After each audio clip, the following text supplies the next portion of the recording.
Welcome friends, M Singh Foundation YouTube channel पे आप लोगों का स्वागत है। सर बीपीएससी पीटी एग्जामिनेशन आपको पता है कि 21/9/2022 को होने वाला है।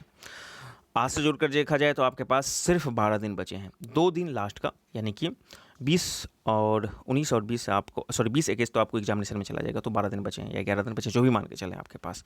तो इसके लिए अब आपको आगे क्या करना है, कौन कौन से टॉपिक हैं, उसको लेकर मैं उपस्थित हूँ। मैं इस वीडियो में कुल 80 टॉपिक्स आपको बताने वाला हूँ और कैसे क्या तैयारी करना है उस सब पर बात होगी। लेकिन थोड़ा सा ये देख लीजिए, कल निकला था और देखिए इसके बारे में तो हम लोग को पता ही था, लेकिन बहुत सारे ऐसे थे लोग जो बार बार पूछ रहे थे कि होगा कि नहीं होगा, कन्फर्मेशन नहीं। उनका भी तर्क ठीक था, लेकिन चलिए ठीक है, ये आपको पता है कि 21 तारीख को हो रहा है और आपके एडमिट कार्ड जो है 14 तारीख को दे दिया जाएगा। आइए अब मुख्य रूप से बात कर लेते हैं, व्हाट नेक्स्ट। तो सबसे पहले पैनिक नहीं होना है, ठीक है ना। पैनिक नहीं होना है, अभी भी समय है इतना कि आप तैयारी कर सकते हैं, क्योंकि आज के डेट से सभी स्टूडेंट, मतलब आज के डेट में जो भी स्टूडेंट आपकी स्थिति है वही ऑलमोस्ट सभी की स्थिति होगी, ठीक है ना। महत्वपूर्ण बात क्या है कि हमारे जीडी के सभी स्टूडेंट पहले से ही इसके लिए फुल्ली प्रिपेयर्ड थे, क्योंकि हमने उसको बता दिया था कि आपका एग्जामिनेशन 21 को ही होगा। और बीपीएससी के बारे में इतना हम लोग ने मतलब कि रिसर्च किया है कि हम लोग को पता है कि क्या आगे करने वाली है, ठीक है ना। बहुत लोगों को शक था, लेकिन खैर, तो इसीलिए इस डेट से उनको परेशानी नहीं हुई है, उनमें पैनिकपन नहीं हुआ है, बल्कि उनका एनर्जी लेवल और बढ़ गया कि चलो ठीक है, अभी किसको हो ही रहा है तो एकदम पूरा एनर्जी झोंक देंगे। तो आपको भी बस यही सोचना है, जो हुआ पीछे उसको भूल करके 10 दिन 12 दिन भी मच इनफ। यदि आपने पहले एग्जामिनेशन कभी दिया है तो आप कवर कर सकते हैं। इस समय बहुत महत्वपूर्ण हो जाता है कि क्या पढ़ने से ज़्यादा है कि कितना आप छोड़ें, ठीक है ना। बहुत ही सिलेक्टेड इंपॉर्टेंट ही आपको पढ़ना पड़ेगा, आप डिटेल में नहीं जा सकते हैं। तो अब सिर्फ शॉर्ट टॉपिक और रिवीजन पर ही आपको टाइम देना पड़ेगा। और शॉर्ट टॉपिक में भी जो शॉर्ट बुक्स हैं, जो शॉर्ट मतलब कि इंपॉर्टेंट सब्जेक्ट हैं, इंपॉर्टेंट टॉपिक्स हैं, जैसे कि आपको पता है कि मॉडर्न हिस्ट्री है, उसके बाद आपको पॉलिटी है, साइंस है, इंडियन ज्योग्राफी है, करंट अफेयर्स है, बिहार है, तो ऐसे चीज़ों को आपको करना पड़ेगा। चलिए अब सब्जेक्टिव वाइज इंपॉर्टेंट टॉपिक के बारे में हम लोग बात करेंगे। यदि आपके पास समय होगा तो एक बार लूसेंट क्रॉन या कोई अन्य इक्विवेलेंट जो पतली वाली बुक है उसको एक बार आप देख लीजिएगा। ये मैं आपके अच्छी पर छोड़ देता हूँ, यदि आप देख कर रहिएगा तो आपके लिए अच्छा रहेगा, आप अच्छा परफॉर्म कीजिएगा, ठीक है ना। फिर भी आपको लगता है कि हम नहीं देख पाएंगे इसमें से किसी बुक को, क्योंकि अब लंबी लंबी मोटी बुक पढ़ने का कोई समय नहीं है, या फिर जो बुक आप पहले से पढ़े होंगे या नोट्स वगैरह, उसको एक बार देख लीजिएगा तो अच्छा रहेगा। फिर भी यदि आप उसको नहीं देख पाइएगा तो चलिए अब आपको हम कुछ टॉपिक ही बता देते हैं। हर एक सब्जेक्ट में आएंगे, बिहार तक जाएंगे, करंट अफेयर भी तक जाएंगे। पहले इतिहास की बात करते हैं, प्राचीन, मध्यकालीन और आधुनिक। तो सबसे पहले प्राचीन इतिहास के कुछ महत्वपूर्ण टॉपिक को देख लेते हैं। प्राचीन भारतीय इतिहास का स्रोत, इससे अक्सर बीपीएससी 1 नंबर से क्वेश्चन पूछती है। सिंधु सभ्यता, वैदिक सभ्यता, ठीक है ना, और महाजनपद का उदय, इसको आपको देख लेना है। जैन धर्म, बौद्ध धर्म और मगध का राज का उत्कर्ष देखना है आपको, ठीक है ना। तो यहाँ से भी आपको कुल मिला करके एक दो क्वेश्चन यहाँ पर भी बनेंगे, एक दो क्वेश्चन यहाँ से भी बन सकते हैं, एक क्वेश्चन आपको सिंधु सभ्यता से भी बन सकता है और एक प्राचीन स्रोत से भी बन सकता है, ठीक है ना। उसके बाद आप देख लीजिए कि आपके पास है कुषाण है, गुप्त साम्राज्य है, क्योंकि बिहार बेस्ड है, और दक्षिण भारत, अच्छा यहाँ तक आपको एक क्वेश्चन बन सकता है। दक्षिण भारत के प्रमुख राजवंश और सीमावर्ती राजवंश, इसको आप एक बार देख सकते हैं। इस दोनों को एक बार बस सरसरी नज़र से आपको देख लेना है, ठीक है ना। एक बार फिर से आप टॉपिक देख लीजिए, क्या है, पहला आपको प्राचीन भारतीय इतिहास के स्रोत हो जाएगा, दूसरा है सिंधु सभ्यता, वैदिक सभ्यता, महाजनपदों का उदय, जैन धर्म, बौद्ध धर्म, मगध का उत्कर्ष, कुषाण, गुप्त साम्राज्य और दक्षिण भारत के राजवंश, इसको ऐच्छिक है, आपको एक बार सरसरी निगाह से देख लीजिएगा। बस इतना ही पढ़ना है, इससे ज़्यादा नहीं पढ़ना है, ठीक है ना। उसी में आपको जो बौद्ध है, सॉरी मगध में मौर्य है, उसके अशोक हैं, इस तरह के जो भी उनके शिलालेख, स्तंभलेख, ये सब आपको देख लेना है। मध्यकालीन में आ जाइए तो भारत पर आक्रमण, अरबों का आक्रमण, मोहम्मद गजनी और मोहम्मद गौरी, इसको भी देख लेना है। सल्तनत काल को पूरा देख लेना है, अच्छे से देखना है। मुगल काल को भी अच्छे से देखना है, और सल्तनत काल एवं मुगल कालीन शासन व्यवस्था, मुख्य रूप से यदि मध्यकालीन से सवाल पूछता है तो इसी 4 से पूछता है, ठीक है ना। सल्तनत काल एवं उसका व्यवस्था, मुगल काल एवं उसका व्यवस्था, मतलब 4 पार्ट में, पहले सल्तनत काल और फिर उसका व्यवस्था 2 पार्ट, मुगल काल उसका व्यवस्था 2 पार्ट, यही मुख्य रूप से 4 है। और थोड़ा सा आपको मराठों का उत्कर्ष भी देख लीजिएगा, क्योंकि अब राष्ट्रवादी क्वेश्चंस काफ़ी ज़्यादा पूछ रहे हैं, मतलब इसका एक ट्रेंड बना है, ठीक है ना, जो बिहार दरोगा हो चाहे कहीं पर भी हो। अब आ जाते हैं जो सबसे महत्वपूर्ण है, आधुनिक भारत, यही आपका रीड है। भारत में यूरोपियों का आगमन, बंगाल और पर अंग्रेजी आधिपत्य, सिख और अंग्रेज का युद्ध, और कंपनी के अधीन गवर्नर जनरल, बहुत महत्वपूर्ण है। यहाँ से कई सारे सवाल बनते हैं, लूसेंट में तो बहुत अच्छे से दिया गया है, क्रॉन में भी दिया गया है। अंग्रेजी शासन के विरुद्ध महत्वपूर्ण विद्रोह, ठीक है ना, उसमें 1857 का क्रांति से संबंधित सभी तथ्य है, और भी जो कुछ है, ठीक है ना। जो भी आपको आंदोलन थे, जनजातीय आंदोलन इत्यादि, सबको एक बार देख लेना है।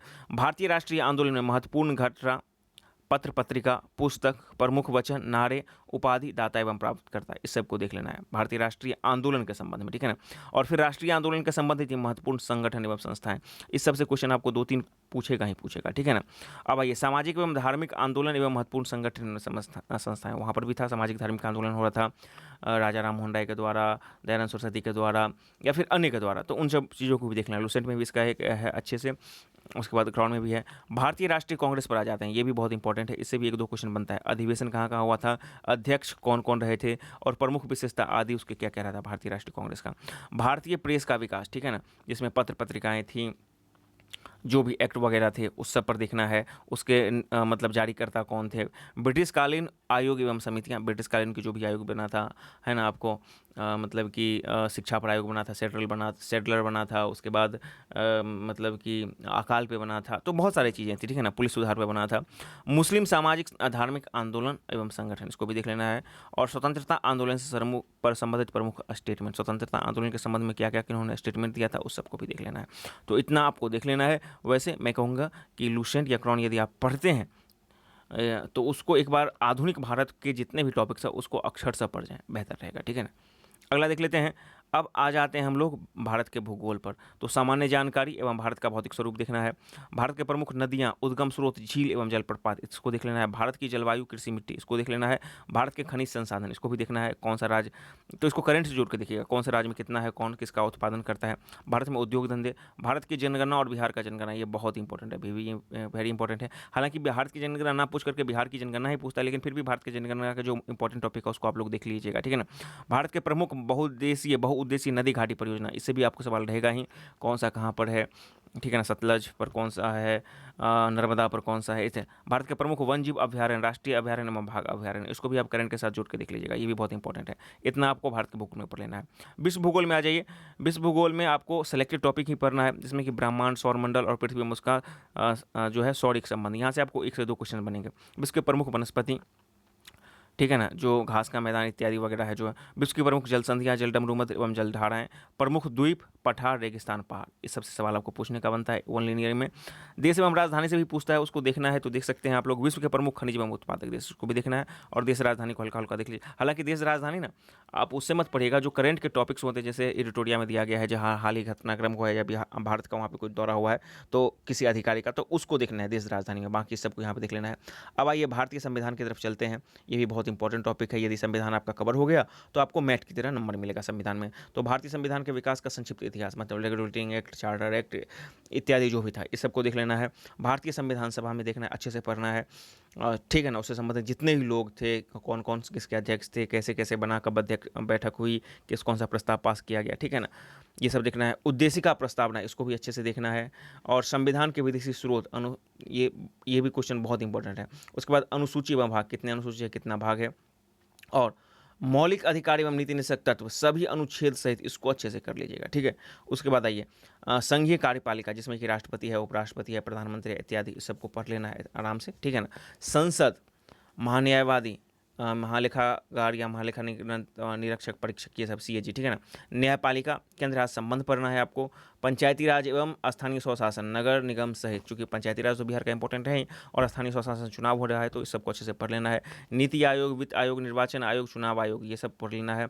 भारत का राष्ट्रीय चिन्ह जो भी है, राष्ट्रगान, उसके बाद राष्ट्रीय ध्वज इत्यादि। वरीयता अनुक्रम, ये भी बहुत पूछता है कि कौन किस पर है, प्रधानमंत्री, राष्ट्रपति, इससे है ना। संविधान के प्रमुख अनुच्छेद जो भी है दिया गया है उसको। संविधान संशोधन जो प्रमुख हुआ था, और महत्वपूर्ण शब्दावली है कि ना, होता है ना आपको अंत में दिया गया है लुसेंट पे, या फिर संविधान के संबंध में कोरम क्या होता है, कोकस क्या होता है। उसके बाद आपको मतलब कि अनुपूरक बजट, या फिर आपको विश्वास प्रस्ताव इत्यादि जो भी अंत में है। आइए अर्थव्यवस्था में अमूमन आपको करंट से ही सवाल रहते हैं, ठीक है ना। तो भारतीय वित्त व्यवस्था को आपको देख लेना है। राष्ट्रीय आय बजट 2022-23 देखना है भारत का, एवं आर्थिक समीक्षा 21-22 देखना है भारत का। साथ ही साथ बिहार बजट 2022 देखना है, एवं बिहार आर्थिक समीक्षा 2021-22 देखना है, क्योंकि अर्थव्यवस्था से आपको करंट के ही क्वेश्चन रहते हैं मोस्टली। आइए विज्ञान के लिए मैं फिर कहूँगा कि लुसेंट या क्रॉन के जो भी सेक्शन है विज्ञान की, उसको पूरा पढ़ें। 2 सेक्शन पर ही मैंने जोड़ दिया, बाकी आपको रैखिक छोड़ दिया।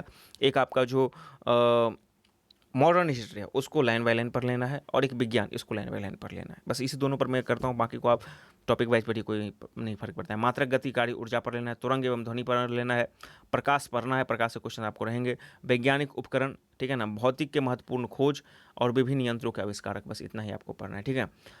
और रसायन विज्ञान, परमाणु संरचना है, तत्वों का आवर्त वर्गीकरण, ऑक्सीकरण, अवकरण, अम्ल भस्म क्षार हो जाएगा, पीएच मान वगैरह, धातु अधातु और मिश्र धातु, मिश्र धातु बहुत इंपॉर्टेंट हो जाता है, ठीक है ना। और मानव निर्मित पदार्थ हो जाएगा, उत्प्रेरण इत्यादि हो जाएगा। हालांकि मैं ये टॉपिक दे रहा हूँ, लेकिन साइंस के कंडीशन में मैंने बोल दिया कि आप पूरा साइंस का जो है लूसेंट क्राउन या इत्यादि में उसको पूरा पढ़ जाइए, ठीक है ना। शॉर्ट में आपको ठीक ठाक नॉलेज मिल जाएगी, बहुत डिटेल में आप नहीं जाना चाहते हैं। और जीव विज्ञान, 80% साइंस का क्वेश्चन जीव विज्ञान से रहता है, 75 से 80%, ठीक है ना। तो जैव विकास, कोशिका विज्ञान, वनस्पति विज्ञान, प्राणी विज्ञान, ठीक है ना, पारिस्थितिकी, ठीक है ना, इकोसिस्टम, मानव शरीर के तंत्र, पोषण, पोषक पदार्थ, ठीक है, पोषक पदार्थ, ठीक है। उसके बाद ब्लड, नेत्र, मस्तिष्क, ग्रंथि, पाचन तंत्र, तंत्रिका तंत्र, ठीक है, हाइपोथैलेमस, थैलेमस क्या है, सब इत्यादि, इस सब से आपको क्वेश्चन 1 से 2-3 क्वेश्चन रह सकते हैं यहाँ पे। मानव रोग किस किस के कारण होता है, विटामिन इत्यादि, विविध जो होगा इसको पढ़ लेना है, ठीक है ना। ये आपका हो जाएगा साइंस का। अब आ जाते हैं करंट अफेयर्स पर। जनवरी 2022 से मिड अगस्त 2022 तक को अच्छे से देख लेना है, लाइन बाय लाइन जो भी घटनाक्रम है। किसी भी पॉपुलर बुक से सूचकांक, युद्ध अभ्यास, योजना, प्रमुख नियुक्ति, दिवस एवं थीम, पुरस्कार, खेल आयोजन, आगामी बैठक, खेल से संबंधित और नॉर्मली जैसे G20, उसके बाद आपको है G7 या फिर कोई खेल है ना, 32वां ओलंपिक या फिर 28वां ओलंपिक या विश्व कप, ये दोनों को आगामी वाला, राष्ट्रीय अंतर्राष्ट्रीय घटनाक्रम इत्यादि इस सबको देख लेना है। हालांकि मैंने तो बोल दिया कि जनवरी 2022 से मिड अगस्त तक, जुलाई तक तो अच्छा से पढ़ना है, लेकिन मिड अगस्त तक आप ले सकते हैं 15 दिन का एडवांटेज। हालांकि मिड अगस्त तक पूछेगा नहीं, जुलाई तक ही पूछेगा, फिर भी आप 15 दिन का एडवांटेज लेकर चलें, इतना तो अच्छे से देख लेना है। बिहार आ जाइए, बिहार के स्टैटिक्स पोर्शन में भी आपको बिहार का भौगोलिक स्थिति, ठीक है ना, उसमें सामान्य परिचय, उसके बाद कहाँ कहाँ खनिज है, कौन सा क्या उत्पादन है, जनगणना को बिहार को अच्छे से देखना है, वन स्थिति रिपोर्ट 2021 को अच्छे से देखना है बिहार के कंटेक्स्ट में, ठीक है ना। और स्वतंत्रता आंदोलन में बिहार, यहाँ से आपको 3-4 क्वेश्चन पूछेगा। बिहार ही एक ऐसा सेक्शन होता है जहाँ पर दूसरे बच्चे आकर के फंस जाते हैं। तो स्वतंत्रता आंदोलन में बिहार का जो भूमिका था और उसमें जो भी प्रमुख नेता थे, उनके द्वारा जो भी कीर्ति था या फिर कोई संगठन बना था, तो उन सबको देखना है। अब देखिए करंट में बिहार आर्थिक सर्वेक्षण को पढ़ना है, बिहार बजट को भी अच्छे से पढ़ना है, और एनी स्पेशल बुक या फिर यूट्यूब, ठीक है ना, यूट्यूब पर आपको बिहार करंट के लिए मैंने भी बता दिया कि 6 महीना का आपको मंथली वाइज भी सर्च कीजिएगा, लंबी लंबी वीडियो देखिएगा जिसमें कि एक वीडियो में आपको क्वेश्चंस है ऑब्जेक्टिव ज़्यादा, तो उसको आप मतलब 2x में भी करके आप देख लीजिएगा। तो ये हो गया, और देख लेते हैं। इसके अलावा 2-3 प्रैक्टिस सेट भी मार लीजिएगा आप, अच्छा रहेगा। और प्रीवियस ईयर क्वेश्चंस पेपर को 60 से 62वीं से लेकर के अब तक को आपको देख लेना है। इतना करना है, इससे ज़्यादा बहुत ज़्यादा आपको करना नहीं है, ये काफ़ी करना है, मतलब इसी को करने में आपको काफ़ी समय लग सकता है। इसमें भी आप देखिएगा फिर अपने से कि आप में कौन इंपॉर्टेंट टॉपिक है। मैंने लगभग एक मोटे तौर पर आपको कवर कर दिया। हालांकि कोई भी बुक या फिर कोई भी एक पैटर्न सफिशिएंट नहीं है, फिर भी मैक्सिमम चांसेस होते हैं कि आप इतना को फॉलो कीजिएगा तो आपके 80% 90% क्वेश्चंस आपके बन जाएंगे, ठीक है ना। क्योंकि आपको 15-20% क्वेश्चन, 10% क्वेश्चन तो ऐसे होते हैं, ठीक है, या 20% क्वेश्चंस जो बिल्कुल अननोन होते हैं, सबके लिए अननोन होते हैं, तो वो तो अच्छा रहेगा। इंपॉर्टेंट चीज़ क्या है कि आपको इतना रिवीजन करके जाइए अंत में कि आपका जो इजी नेचर का क्वेश्चंस हो, जो पॉपुलर क्वेश्चंस हो, वन लीनियर क्वेश्चंस हो, वो नहीं गलती होना चाहिए। यदि वो नहीं गलती होगा तभी आपका रिजल्ट फंसेगा। क्यों? क्योंकि जो हार्ड क्वेश्चन होंगे सबके लिए हार्ड होंगे, तो ईजी को आपको बचाना है, और ईजी को बचा लीजिएगा, चूँकि निगेटिव है नहीं इसमें। तो बाकी यदि आपको 30 नहीं भी आता है, वहाँ पर कुछ भी मारिएगा तो 5-10 तो आ ही जाएगा नंबर, ठीक है ना। तो इसीलिए ईजी को पहले बचाइएगा, और उसके लिए एक ही उपाय है कि कम पढ़िए और उसको रिवीजन ज़्यादा से ज़्यादा कीजिए, बस यही है। बाकी घबराना बिल्कुल भी नहीं है, जो भी है अच्छा है, और जो होगा अच्छे के लिए होगा। All are in same condition right now, और अभी से जिसका मेहनत जितना निखरेगा उसका रिजल्ट उतना ही पक्का होगा। That's all for today. Channel पर नए तो चैनल को सब्सक्राइब करें, वीडियो को अधिक से अधिक लाइक शेयर करें। Thank you very much.